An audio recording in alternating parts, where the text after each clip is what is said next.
बड़ी खबर है जहां पर बस का संतुलन बिगड़ने से दुर्घटना हो गई है। संतुलन बिगड़ने से पहाड़ी से टकराई है बस। हादसे में लगभग 15 लोग घायल हुए हैं। सभी घायलों को अस्पताल पहुंचाया गया है। रियासी से कटरा जा रही थी बस। ये बड़ी खबर सामने आ रही है। देखिए, खबर ये है रियासी से कि बस का संतुलन बिगड़ने से दुर्घटना हो गई है। संतुलन बिगड़ने से पहाड़ी से, ये देखिए, ये सड़क से हटकर नीचे झाड़ियां हैं और झाड़ियों के बाद सीधा पहाड़ी से जाकर ये बस टकरा गई। ये स्लिप हुई है, ब्रेक फेल हुआ है, ड्राइवर की लापरवाही है। क्या वजह है अभी तक इसका पता नहीं चल पाया है, लेकिन एम्बुलेंस आपको तस्वीरों में दिखाई दे रही है, जिसका मतलब यह है कि जैसे ही इस घटना की जानकारी प्रशासन को लगी, वहां पर मौके पर एम्बुलेंस को बुलाया गया, जिससे कि घायल हुए जो तमाम लोग हैं उन्हें जल्द से जल्द अस्पताल इलाज के लिए भर्ती कराया जा सके। पहाड़ी से देखिए बस टकराई हुई है और वहां पर एक दो नहीं बल्कि कई एम्बुलेंसेस दिखाई दे रही हैं। पीछे से आती हुई गाड़ियां भी दिखाई दे रही हैं, तो संभवतः इस इलाके में थोड़ी देर के लिए जाम भी लगा होगा। हादसे में लगभग 15 लोग घायल हुए हैं। सभी घायलों को अस्पताल पहुंचाया गया है। रियासी से ये बस जो है कटरा जा रही थी। राहुल, दुर्घटना का कारण पता चला क्या? घायलों की हालत कैसी है?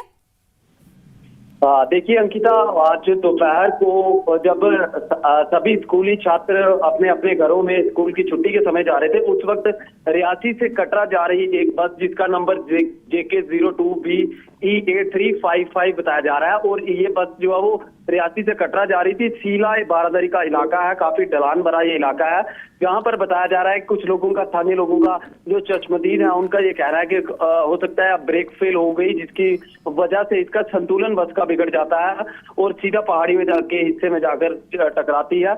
और जिसके बाद अभी जिला अस्पताल रियासी में 25 लोगों को जो वो यहाँ पर प्राथमिक उपचार के लिए जिला अस्पताल रियासी लाया गया है, जिनमें से कुछ को गंभीर चोटें आई हैं। फिलहाल यहाँ पर जो हेल्थ डिपार्टमेंट है वो लगातार इन लोगों को का प्राथमिक उपचार कर रहा है, लेकिन जो चश्मदीद लोग थे उनका यही मानना है कि ढलान का बड़ा इलाका था और हो सकता है कि बस की ब्रेक फेल हो गई या फिर ड्राइवर की कोई इसमें लापरवाही थी कि बस का जो संतुलन जहाँ बिगड़ता है।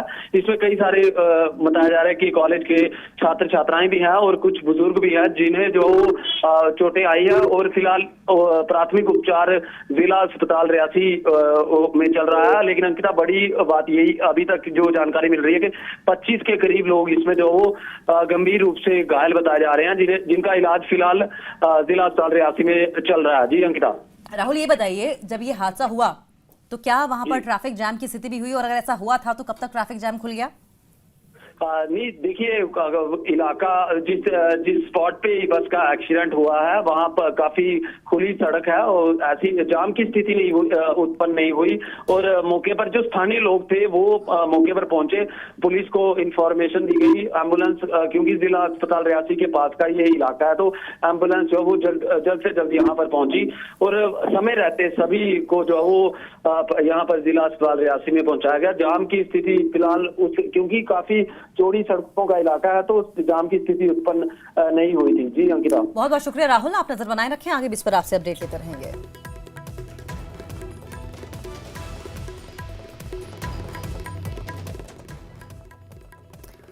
और बड़ी खबर सामने आ रही है, और ये बड़ी खबर एयर इंडिया से जुड़ी हुई है। एयर इंडिया ने दिल्ली और वॉशिंगटन डीसी के बीच अपनी सेवाओं को 1 सितंबर 2025 से निलंबित करने की घोषणा की है। यह कदम ऑपरेशनल संबंधी विभिन्न कारणों के कारण उठाया गया है, ताकि एयर इंडिया के सभी रूट नेटवर्क की विश्वसनीयता सुनिश्चित की जा सके। ये बड़ी खबर सामने आ रही है। एयर इंडिया ने दिल्ली और वॉशिंगटन डीसी के बीच अपनी सेवाओं को 1 सितंबर 2025 से निलंबित करने की घोषणा की है। ये कदम ऑपरेशनल संबंधी विभिन्न कारणों के कारण उठाया गया है, ताकि एयर इंडिया के सभी रूट नेटवर्क की विश्वसनीयता जो है वो सुनिश्चित की जा सके।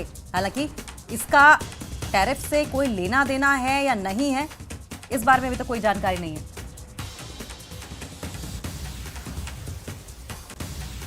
और एक और ब्रेकिंग न्यूज सामने आ रही है। पाकिस्तान के सेना प्रमुख और फील्ड मार्शल आसिम मुनीर ने भारत के सबसे बड़े उद्योगपति मुकेश अंबानी को धमकी दी है। पाकिस्तानी सेना प्रमुख मुनीर ने मजहबी मिसाल देकर मुकेश अंबानी को धमकी दी है। बड़ी खबर सामने आ रही है। पाकिस्तान के सेना प्रमुख और फील्ड मार्शल आसिम मुनीर ने भारत के सबसे बड़े उद्योगपति मुकेश अंबानी को धमकी दी है।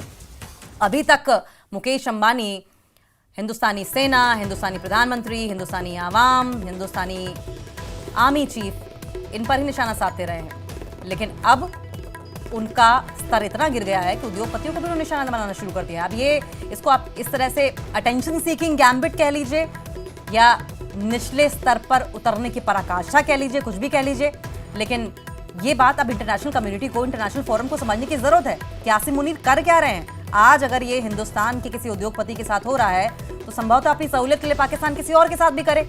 और सवाल ये भी है कि जिस तरीके से आसिम मुनीर न्यूक्लियर वॉर की, न्यूक्लियर हमले की धमकी देते हैं, न्यूक्लियर बॉम्ब से आधी दुनिया को मिटा देने की बात करते हैं, ऐसे में कितना ठीक है कि पाकिस्तान जैसा देश न्यूक्लियर पावर को होल्ड करे, उसके पास न्यूक्लियर पावर रहने दी जाए।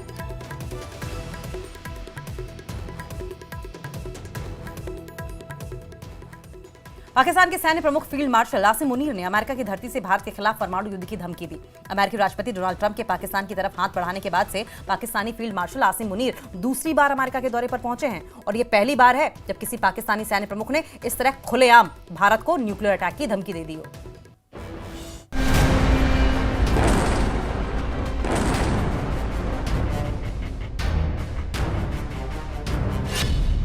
अमेरिका की सरजमी से मुनीर की गीदड़ भभकी।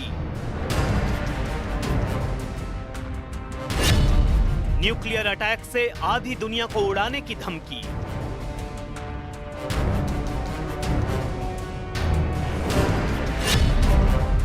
सिंधु जल समझौते के टूटने से तिलमिलाया मुनीर।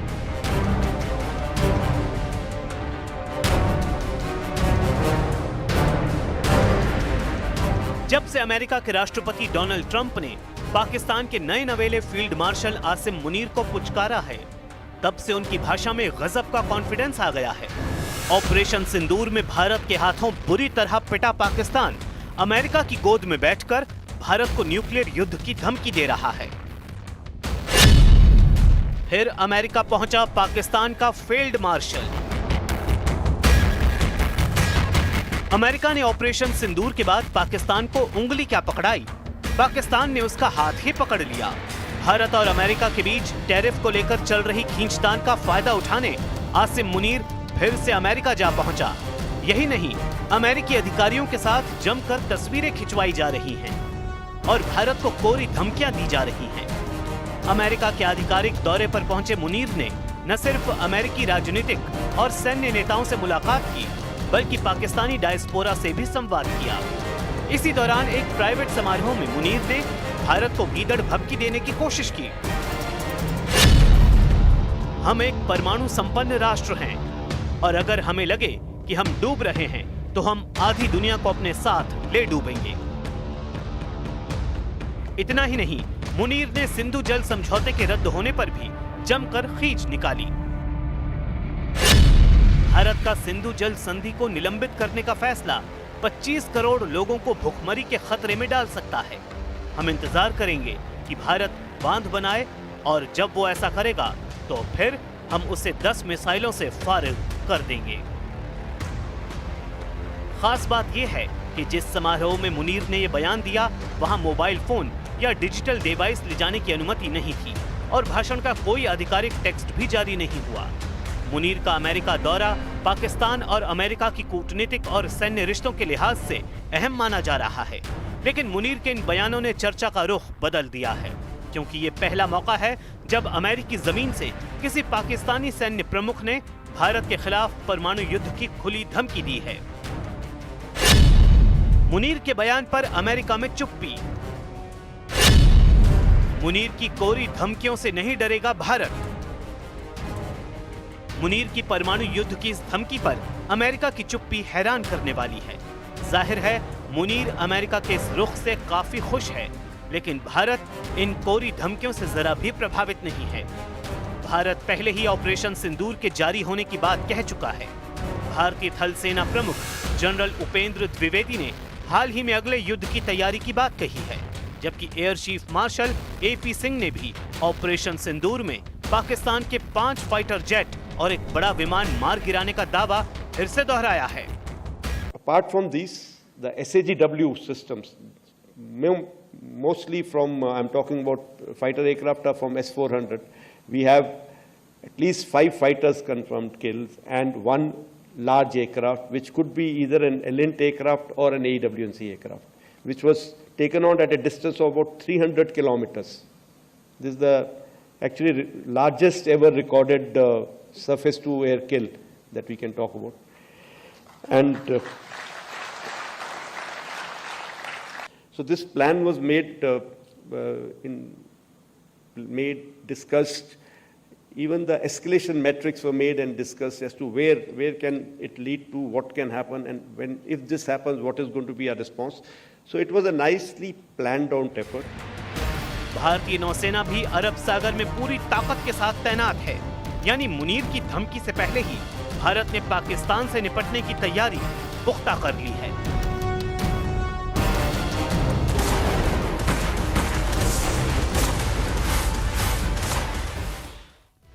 तो भारत के विदेश मंत्रालय यानी एमईए ने पाकिस्तान के आर्मी चीफ के अमेरिका दौरे के दौरान दिए गए बयानों पर कड़ी प्रतिक्रिया दी है। मंत्रालय ने कहा कि पाकिस्तान की न्यूक्लियर धमकी उसकी पुरानी आदत है और उसके लिए उसे परमाणु कमांड और कंट्रोल की विश्वसनीयता पर पहले से मौजूद संदेह और गहरा हुआ है। भारत ने दो टूक कहा कि वो परमाणु ब्लैकमेल के आगे झुकने वाला नहीं है और अपनी राष्ट्रीय सुरक्षा के लिए सभी जरूरी कदम उठाता रहेगा। साथ ही मंत्रालय ने इस बात पर अफसोस जताया कि ये बयान किसी तीसरे मित्र देश से दिए गए हैं।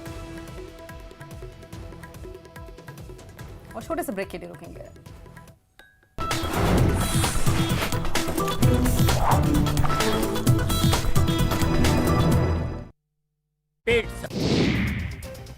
उधमपुर में केंद्रीय मंत्री डॉक्टर जितेंद्र सिंह ने तिरंगा यात्रा और हर घर तिरंगा अभियान का आधिकारिक शुभारंभ किया है। 14 अगस्त तक चलेगी तिरंगा यात्रा। देशभक्ति और राष्ट्रीय एकता का संदेश घर घर तक पहुंचाना मकसद है।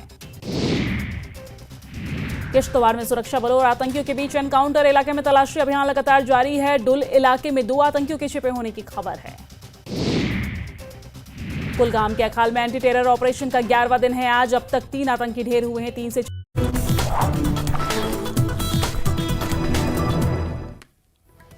और किश्तवाड़ में जारी एंटी टेरर ऑपरेशन के बीच सुरक्षा बलों ने डुल इलाके की एक गुफा को उड़ा दिया है। आतंकियों के छिपे होने की आशंका को देखते हुए सुरक्षा बलों ने गुफा को बम से उड़ाया।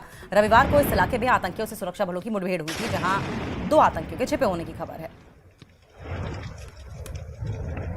तो ये तस्वीरें आप देख रहे हैं, एक्सक्लूसिव तस्वीरें हैं ये, किस तरीके से इस इलाके में ये डिफिकल्ट टेरेन, जंगली इलाका, ढेर सारी और यहाँ कई गुफाएं भी हैं और ऐसे में ऐसी जगहों पर आतंकी छिपे होते हैं। 2 आतंकियों को घेर लिया गया था। जानकारी के मुताबिक इसी गुफा में जिसे उड़ाया गया है, इसमें आतंकी छिपे हुए थे और सेना की ओर से ब्लास्ट करके इस गुफा को उड़ा दिया गया। और अगर आतंकी इस गुफा में रहे होंगे, यकीन मानिए उनके चीथड़े उड़ गए होंगे।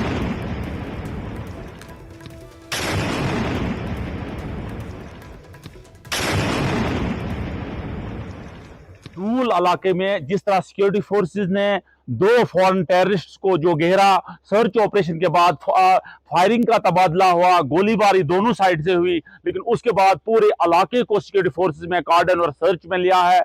मैं आपको बताऊं कि सिर्फ 2 दिन पहले जो पाकिस्तान और पाकिस्तान ऑक्युपाइड कश्मीर में जो यहाँ के लोग लगभग किश्तवाड़ जिला की अगर बात की जाए 35 से 40 के करीब लोग यहाँ से जो आज भी पाकिस्तान और पाकिस्तान ऑक्युपाइड कश्मीर से यहाँ एक्टिविटीज में मिलाउस हैं, लोगों को प्रोवोक करने की कोशिश कर रहे हैं। और अगर जिला डोडा की बात की जाए 118 के करीब जो ऑफिशियल हमारे पास फिगर्स हैं, 118 के करीब लोग जो पाकिस्तान में हैं, आज भी वहां से लोगों को सोशल मीडिया के जरिए, व्हाट्सएप के जरिए, इंस्टा के जरिए लोगों को प्रोवोक करने की कोशिश कर रहे हैं। लेकिन सिक्योरिटी फोर्सेस इतनी चौबंद है कि आपने कल सुबह देखा कि जो एरिया है ये एक संगलात पहाड़ी है, दुश्वार गुजार रास्ते हैं, डेंस फॉरेस्ट है, लेकिन सिक्योरिटी फोर्सेस जिन चैलेंजों का सामना यहां कर रही है, despite all odds, despite dense forest, security forces pin points पे जाके, गारों में जाके, केव्स में जाके नेटवर्क को बस्ट कर रही है। और सिक्योरिटी फोर्सेस ने जो ऑल आउट ऑपरेशन शुरू किया है उसमें यह बताया जाता है, आपने देखा कि जिला डोडा में 2024 में जितने भी इनकाउंटर्स हुए 30 या 25 के करीब इनकाउंटर्स हुए जिला डोडा के मकाम पे, लेकिन ऐसा लग रहा है कि 2025 में ये सारे लोग जो हैं ये जिला किश्तवाड़ की तरह शिफ्ट हो गए हैं। और आज भी ये उम्मीद की जाती है, ये बताया जाता है कि security forces in hiding terrorist को जो केव्स में छुपे हैं, गारों में छुपे हैं, इनको बहुत जल्दी मार गिराया जाएगा और इस एरिया को दहशतगर्दी से पाक किया जाएगा। नेटवर्क 18 के लिए फिरदौस खांडे, ग्राउंड जीरो, डूल किश्तवाड़ से। जम्मू कश्मीर के कुलगाम में एंटी टेरर ऑपरेशन का 11वां दिन है आज और इस ऑपरेशन में सेना के 2 जवान शहीद हो चुके हैं और 10 से ज्यादा जवान घायल हुए हैं। हालांकि सुरक्षा बलों ने अब तक यहाँ एनकाउंटर में 3 आतंकियों को मार गिराया है। यहाँ अब भी 3 से 4 आतंकियों के छिपे होने की खबर है, जिसको लेकर सुरक्षा बलों ने पूरे इलाके की घेराबंदी कर दी है। कश्मीर घाटी में ये अब तक का सबसे लंबा एंटी टेरर ऑपरेशन है। पिछले 20 साल में कश्मीर में ये सबसे बड़ा ऑपरेशन है।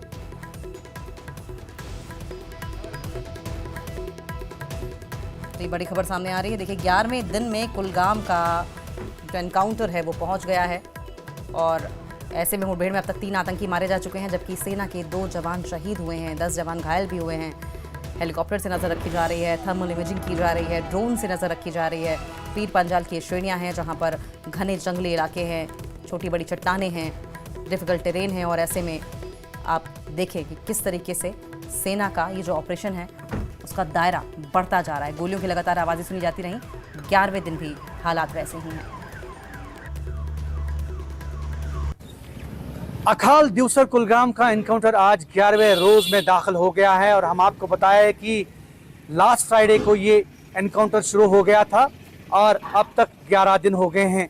हम आपको बताएं कि ये एनकाउंटर बदस्तूर जारी है। यहाँ पे सर्च ऑपरेशन आज भी जारी है। सिक्योरिटी फोर्सेस और स्पेशली अगर हम फौज की बात करें, जम्मू कश्मीर पुलिस, सीआरपीएफ और दीगर सिक्योरिटी एजेंसीज की बात करें तो कहीं ना कहीं ये पूरा जंगलाती इलाका जो है फौज ने अपने मुहासरे में लिया है। सर्च ऑपरेशन बदस्तूर जारी है और जैसा कि अपडेट आपको बताते आ रहे हैं कि इसमें अब तक 1 मिलिटेंट की लाश बरामद की गई है, जबकि 2 फौजी एहलकार इसमें शहीद हो गए हैं और कई एहलकार जख्मी हो गए हैं। हालांकि जख्मियों की हालत मुस्तहकम बताई जाती है, स्टेबल बताई जाती है।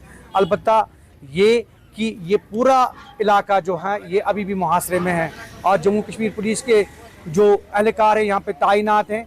हर आने जाने वाले पे नज़र रखी जा रही है और कुल मिलाकर यहाँ से ये जो खारजी और दाखिली रास्ते हैं इनको बिल्कुल सील कर दिया गया है और अभी चप्पे चप्पे पे यहाँ फौज, सिक्योरिटी फोर्सेस तैनात हैं।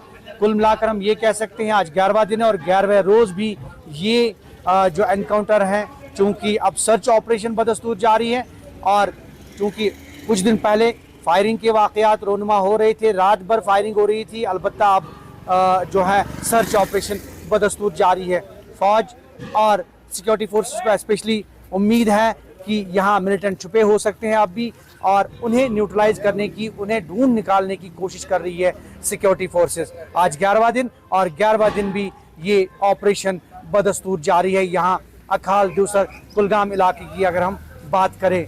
और फिलहाल यहाँ अखाल दिवसर से यही खबर कि ऑपरेशन बदस्तूर जारी है, सिक्योरिटी फोर्सेस लगी हुई है और जल्द से जल्द कुछ रिजल्ट, पॉजिटिव रिजल्ट सामने आने की तवक्का जाहिर की जा रही है। ज़हूर रिजवी, न्यूज़ 18 नेटवर्क, दिवसर कुलगाम। अरब सागर में भारत और पाकिस्तान दोनों की नौसेनाएं आमने सामने हैं और एक ही समय में फायरिंग ड्रिल की तैयारी में जुटी हुई हैं। दोनों देशों ने नेविगेशन एरिया वार्निंग जारी कर दिया है और ऐसे में सवाल ये उठ रहा है कि क्या ये सिर्फ रूटीन सैन्य अभ्यास है या फिर सेना प्रमुख उपेंद्र द्विवेदी की अगले युद्ध को लेकर जारी चेतावनी सच साबित होने वाली है।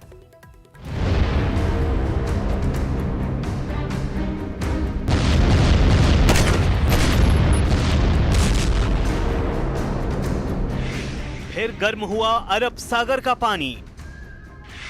फायरिंग ड्रिल में आमने सामने भारत पाक की नौसेनाएं।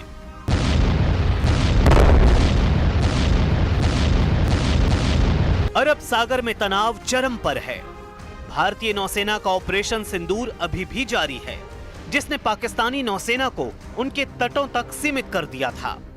लेकिन अब पाक नौसेना गहरे समुद्र में वापसी की कोशिश कर रही है। भारत और पाकिस्तान दोनों एक साथ फायरिंग ड्रिल की तैयारी में हैं, जिसने अरब सागर में हलचल बढ़ा दी है। एक ही समय पर फायर ड्रिल कर रहे हैं भारत पाकिस्तान। अरब सागर में दोनों देशों ने जारी की वार्निंग। भारत और पाकिस्तान दोनों देशों की नौसेनाएं आमने सामने हैं और एक ही समय में फायरिंग ड्रिल में हिस्सा ले रही हैं। इसी कड़ी में दोनों देशों की तरफ से नेविगेशन एरिया वार्निंग जारी की गई। भारत की तरफ से जारी नेवेरिया वार्निंग के मुताबिक ओखा, पोरबंदर और मोरमुगांव के समंदर में मरीन ट्रैफिक को चेतावनी दी गई है कि इस इलाके से दूर रहें। ओखा तट के पास 11 अगस्त को सुबह 11:30 बजे से लेकर 1:30 बजे तक, पोरबंदर के पास 12 अगस्त को रात 12:30 बजे से शाम 6:30 बजे तक और मोरमुगांव के पास 13 अगस्त को दोपहर 1:30 बजे से शाम 6 बजे तक फायरिंग ड्रिल होगी। पाकिस्तान की तरफ से जारी नेवेरिया वार्निंग के मुताबिक 11 अगस्त सुबह 4 बजे से 12 अगस्त शाम 4 बजे तक अरब सागर के एक हिस्से में मरीन ट्रैफिक पर रोक होगी। ऑपरेशन सिंदूर के बाद से दोनों देशों के बीच तनाव लगातार बढ़ा है। ऐसे में दोनों का एक साथ फायर ड्रिल करना नए तनाव का संकेत माना जा रहा है। तनाव के बीच थल सेना प्रमुख की चेतावनी, अगले युद्ध के लिए रहना होगा तैयार। अरब सागर में जारी तनाव के बीच और अमेरिका में पाकिस्तानी फील्ड मार्शल आसिम मुनीर की न्यूक्लियर वॉर की धमकी के बीच भारतीय थल सेना प्रमुख जनरल उपेंद्र द्विवेदी ने भी अगले युद्ध की तैयारी को लेकर बयान दिया है। The next war which we are looking at, it may happen soon and we have to prepare accordingly, as already been brought out by director, that in this we have to fight this battle together. This non-kinetic has to be fought together. So what are the deductions? That as far as whole of nation approach will be there for the next war, it is not the military alone which will be fighting. अरब सागर से उठती ये बारूदी गूंज सवाल खड़े कर रही है, क्या ये आने वाली किसी नई जंग का ट्रेलर है?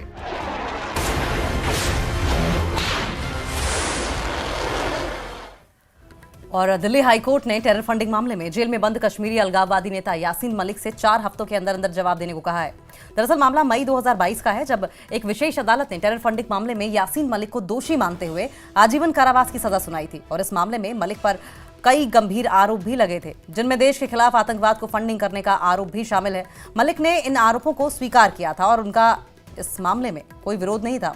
हालांकि अब राष्ट्रीय जांच एजेंसी एनआईए ने इस फैसले को चैलेंज किया है, चुनौती दी है। एनआईए ने दिल्ली हाईकोर्ट में याचिका दाखिल कर मलिक को फांसी की सजा देने की मांग की है। एनआईए का कहना है कि मलिक का अपराध इतना गंभीर है कि उसे सिर्फ उम्र कैद की सजा से काम नहीं चलना चाहिए।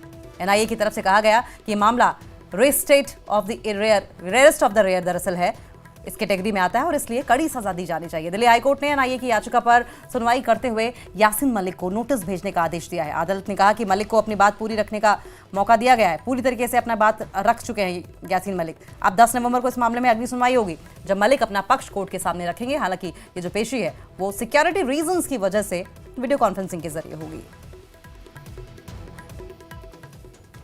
और आगे बढ़ेंगे, केंद्रीय गृह मंत्रालय ने जम्मू कश्मीर हाईकोर्ट में जवाब दाखिल कर दिया है। उपराज्यपाल विधानसभा में 5 सदस्यों को नॉमिनेट कर सकते हैं और इसके लिए उपराज्यपाल को सरकार की सलाह लेने की जरूरत नहीं है। दरअसल कांग्रेस नेता रविंद्र कुमार शर्मा द्वारा दायर एक जनहित याचिका पीआईएल के माध्यम से इसको चुनौती दी गई थी। याचिका पर सुनवाई करते हुए उच्च न्यायालय ने 21 अक्टूबर 2024 को 2019 के अधिनियम में बदलावों पर केंद्र सरकार से जवाब मांगा था।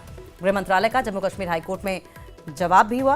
5 सदस्यों को नॉमिनेट कर सकते हैं एलजी, विधानसभा में नॉमिनेट किया जा सकता है। एलजी के लिए सरकार की सलाह जो है वो जरूरी नहीं है, ये कहा गया था।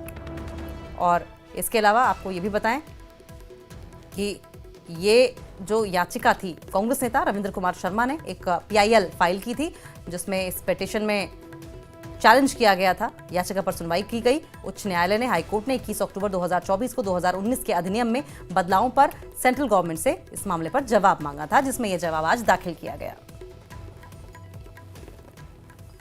और वहीं याचिकाकर्ता और कांग्रेस विधायक रविंद्र शर्मा ने कहा कि विधायक नामांकन के मामले में वो तय समय पर रिजॉइंडर दाखिल करेंगे।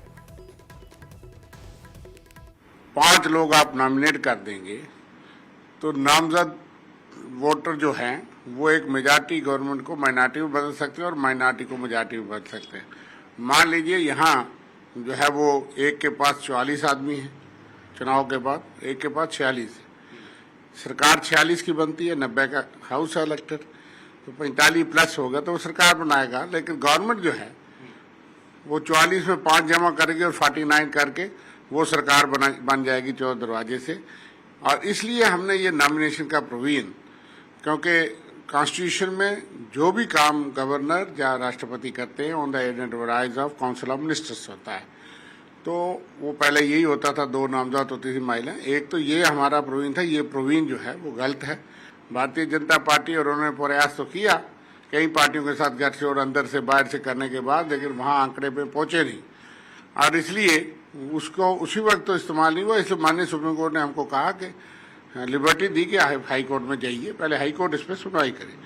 अब हमने हाई कोर्ट में ये दायर किया था इस प्रावधान को जो रीऑर्गेनाइजेशन एक्ट में इन्होंने 2019 में बनाया था कि ये गैर आईनी है, basic structure of the constitution के खिलाफ है और इसलिए इसको रद्द किया जाए। नॉमिनेशन के हम खिलाफ नहीं है कि, लेकिन वो on the aid and advice of council of ministers हो। दूसरी बात यह है कि यहाँ कुल स्ट्रेंथ 114 है, जिसमें 90 इलेक्टेड हैं और 24 लोग पीओजेके के लिए रखे गए हैं जो कि रिजर्व हैं। कुल मिला के 114 बनती थी। ये जो 5 नॉमिनेशन ये करना चाहते हैं वो 114 से ओवर एंड अबव है और ये सैंक्शन स्ट्रेंथ 114 टोटल है और ये 119 बनाना चाहते हैं। इस पे भी चुनौती है। और इसी के साथ